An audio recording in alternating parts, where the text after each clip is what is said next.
ఉక్రెయిన్తో యుద్ధం విషయంలో రష్యా అధ్యక్షుడు పుతిన్ వ్యవహరిస్తున్న తీరుపై అమెరికా అధ్యక్షుడు డొనాల్డ్ ట్రంప్ ఆగ్రహంగా ఉన్న సంగతి తెలిసిందే. ఈ పరిణామాల వేళ అమెరికాకు పుతిన్ గట్టి షాక్ ఇచ్చారు. అగ్రరాజ్యంతో ఉన్న ప్లూటోనియం ఒప్పందాన్ని రద్దు చేసుకున్నారు. ఇందుకు సంబంధించిన చట్టంపై పుతిన్ తాజాగా సంతకం చేశారు. దీంతో మళ్లీ అణు టెన్షన్ మొదలైనట్లయింది. అమెరికా రష్యాల మధ్య 2000 సంవత్సరంలో the plutonium management and disposition agreement కుదిరింది. 2010లో దీన్ని సవరించారు. ఈ ఒప్పందం ప్రకారం ప్రచ్ఛన్న యుద్ధం తర్వాత తమ వద్ద నిల్వ ఉన్న 34 మెట్రిక్ టన్నుల ప్లూటోనియంను అణ్వాయుధాల తయారీకి కాకుండా పౌర అణు విద్యుత్ కోసం వినియోగించేలా నిర్ణయించారు. ఈ ఒప్పందంతో దాదాపు 17,000 అణ్వాయుధాలు తయారు కాకుండా అడ్డుకున్నట్లవుతుందని అప్పట్లో అమెరికా అధికారులు అంచనా వేశారు. అయితే 2016లో నాటి అమెరికా అధ్యక్షుడు బరాక్ ఒబామా సమయంలో అగ్రరాజ్యంతో రష్యా సంబంధాలు దెబ్బతిన్నాయి. దీంతో ఈ ఒప్పందం అమలును పుతిన్ నిలిపివేశారు. తాజాగా ఈ అగ్రిమెంట్ను పూర్తిగా రద్దు చేసుకుంటూ చట్టంపై సంతకం చేశారు.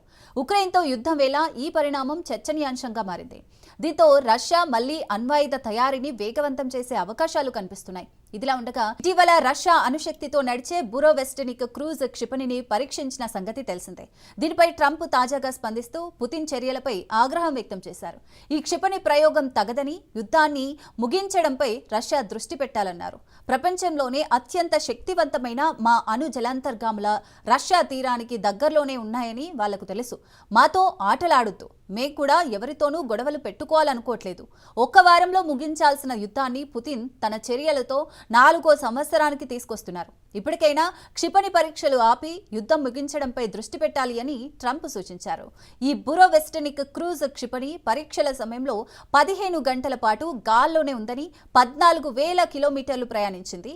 అత్యంత ఖచ్చితత్వంతో ఎంత దూరంలో ఉన్న లక్ష్యాన్నైనా ఛేదించగల సామర్థ్యం దీని సొంతమని రష్యా సైన్యంలోని చీఫ్ ఆఫ్ స్టాఫ్ వారెలీ గెరాసిమోవ్ పేర్కొన్నారు. దీని మోహరింపునకు అవసరమైన మౌలిక సదుపాయాలను సిద్ధం చేయాలని సైనిక అధికారులను రష్యా అధ్యక్షుడు వ్లాదిమిర్ పుతిన్ ఆదేశించారు.